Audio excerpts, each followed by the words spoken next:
Steeped in history, they are the iconic guardians of the monarchy.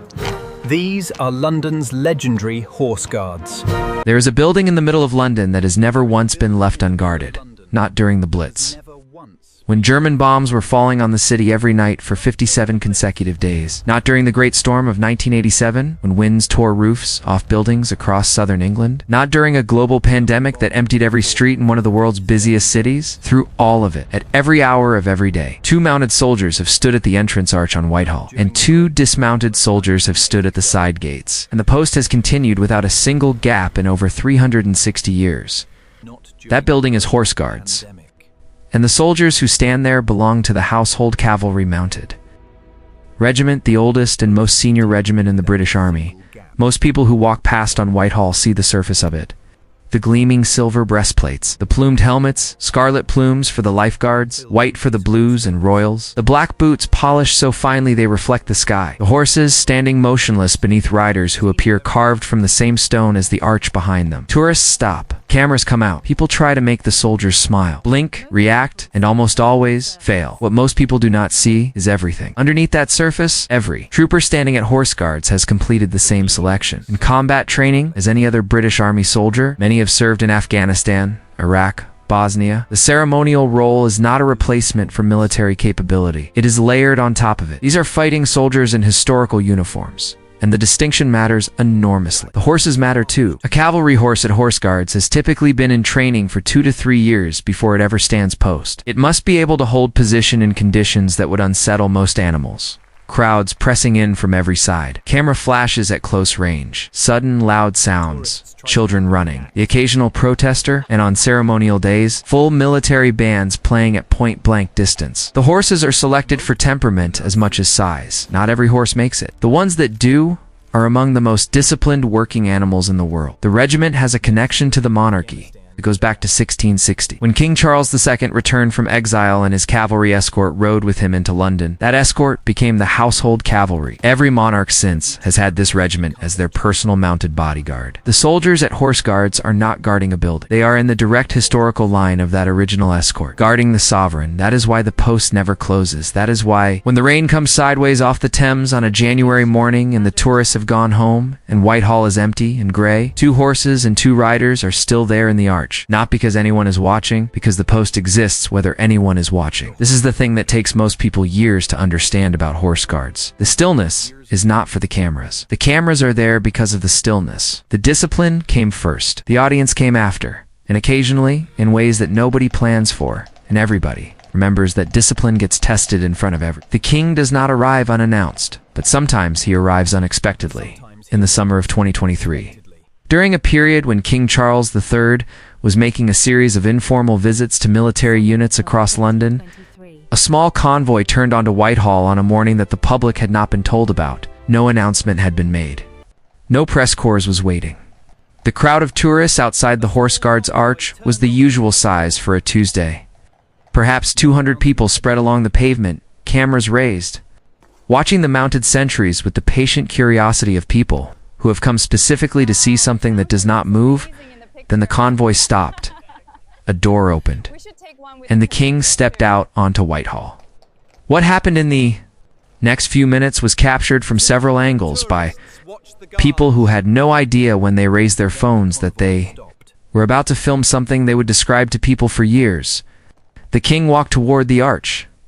The mounted sentry, a trooper of the lifeguards in full ceremonial uniform, was aware of the approach.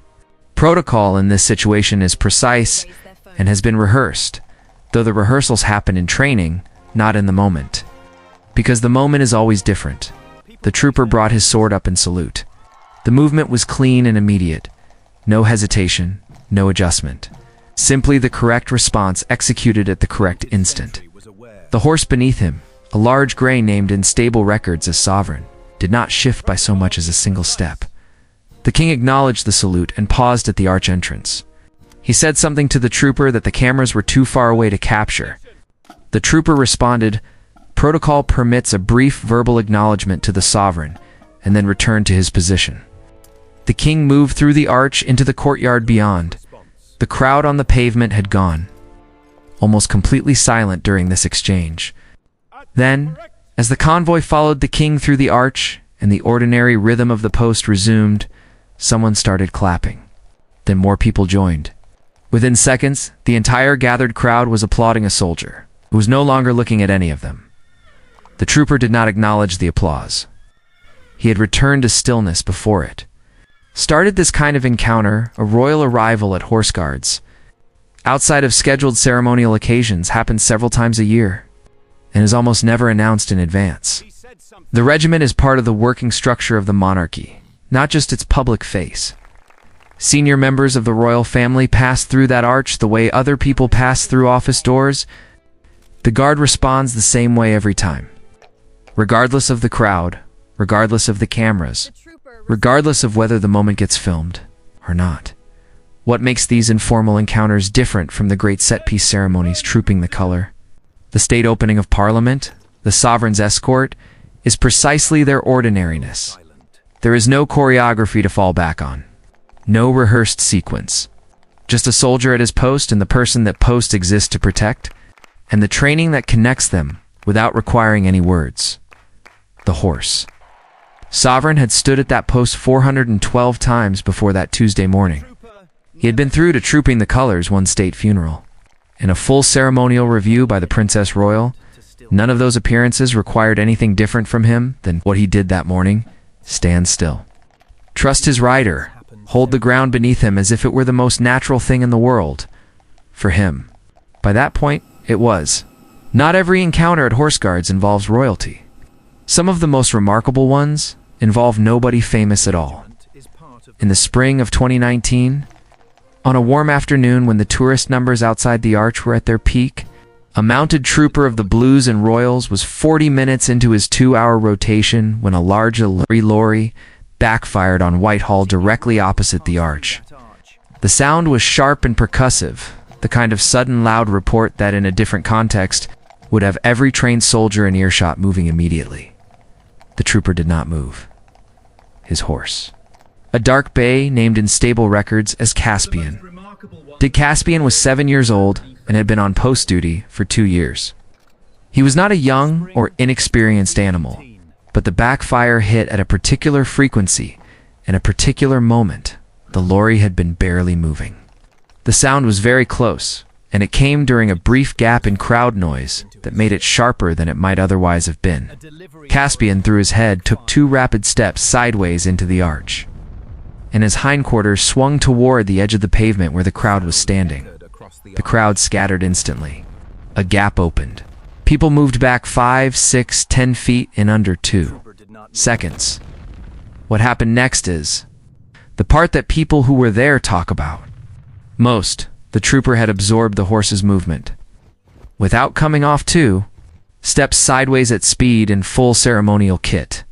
On a stone surface, without losing his seat. That alone requires a level of horsemanship that most riders do not have. But he had also kept the reins steady and low, applied leg pressure without visible urgency, and brought Caspian's head back down before the animal had completed the second step. The whole sequence lasted less than 4 seconds. Caspian stood still. The crowd, which had moved back in a wave, slowly came forward again. The trooper was back in position, back in posture, looking at the middle distance as if the last 4 seconds had not happened.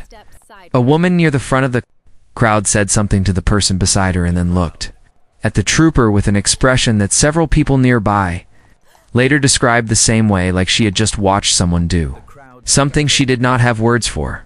She was not wrong to look at him that way, controlling a startled horse on a stone surface, in full ceremonial uniform, in front of a crowd, without making the recovery look like a recovery.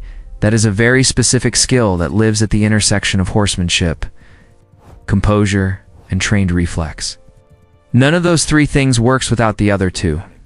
The trooper had all 3, or Caspian would have continued moving and the crowd would have continued scattering, and the afternoon would have ended very differently after the crowd had settled and the ordinary rhythm of the post had resumed. A small boy at the rope barrier looked up at the trooper and asked, loudly enough for several adults nearby to hear, if the horse was okay. The trooper did not answer. He was on duty and protocol does not allow conversation with the public during post. But Caspian turned his head very slightly in the direction of the boy's voice. And his ear swiveled forward. And he stood there looking at the small face, looking up at him with the particular calm expression of an animal that has decided. Everything is fine now. The boy apparently found this satisfying. He turned to his father and said the horse had said yes. Several adults nearby agreed that was a reasonable interpretation. Everyone knows about the changing of the guard at Buckingham Palace. The crowds gather an hour early. The barriers go up. The bands play. Tourists film it from every angle.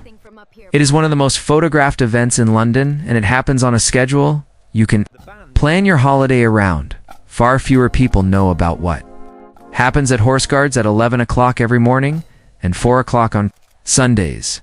The changing of the Queen's Lifeguard, conducted at Horse Guards on Whitehall, is older than the Buckingham Palace ceremony and in many ways more interesting. It happens in a courtyard rather than on an open street, which means it surrounds you rather than passing in front of you. It is smaller, more detailed, and close enough that you can see the expressions on the horses' faces. The outgoing guard rides in from Hyde Park Barracks in Knightsbridge, a journey of about a mile through central London traffic that the horses complete in full ceremonial kit, navigating buses, cyclists, and pedestrians with the practiced indifference of animals that have made the same route hundreds of times. The ride itself is worth watching if you happen to be on the route. A column of cavalry in full dress moving through modern city traffic is a sight that stops people in their tracks every single time. Regardless of how many times they may have seen it before, in the courtyard the inspection is formal and precise. The new guard officer inspects both the horses and the troopers before the old guard is stood down. Every piece of kit is checked. Every horse is looked over. The ceremonial sword drill is performed. Orders are given in a voice that carries across the courtyard but is not theatrical. It is the natural volume of command. The kind of voice that expects to be obeyed and generally is. What strikes most first-time observers is how little is performed for the audience. The ceremony is conducted exactly the same way, whether 50 tourists are watching or 5. The officers speak to each other the way officers speak when they are doing their jobs, not the way performers speak when they are aware of being watched. The inspection happens because the inspection is required, not because it looks good on camera. Though it happens to look very good on camera, in the spring of 2022, during one of these daily changings, something occurred that was noticed by only a handful of people present and never made it onto social media. A trooper in the incoming guard, a young soldier on what appeared to be one of his earlier rotations at the post, had a horse that was unsettled during the ride from Knightsbridge. The animal had been bothered by something in the traffic and came into the courtyard, with its ears back and its stride slightly uneven. Not dangerously so, but noticeably to anyone who knew what to look for. The inspecting officer noticed. He paused in front of that horse and trooper for a moment longer than he paused in front of the others. He did not say anything loudly. He said something very quietly, directly to the trooper, that nobody standing in the courtyard could hear. The trooper nodded once. The horse was quietly rotated out of the mounted post that day, assigned to the dismounted position at the side gate. A different animal took the arch position. The ceremony continued. The crowd that was watching had no idea anything had been adjusted. That quiet decision made in seconds, communicated in 6 words, implemented without disruption, is the kind of thing that keeps a fall 3-100-and-60-year-old institution running without anyone ever noticing that it required any effort at all. That invisibility is the point. It always has been. The arch at Horse Guards has seen things that no building on Whitehall can match. It watched Samuel Pepys walk past on his way to the Admiralty in the 1660s. It stood when the news of Trafalgar came through the city in 1805. It was there when crowds lined the street for Queen Victoria's Diamond Jubilee procession, and again for her funeral 6 years later. Every coronation procession from Charles II onward has passed beneath or beside it. Every state funeral Every moment when the nation gathered in this part of London to mark something it would not forget. Through all of those moments, the Guard was present. There is a clock set into the face of the arch, a distinctive feature that Londoners have used to set their watches for centuries. One of its four faces is marked with a black spot at the 2 o'clock position, which records according to long-standing tradition. The hour at which King Charles I was executed in 1649, the last time an English monarch was not protected by the force that would become the household cavalry. The regiment was formed 11 years later.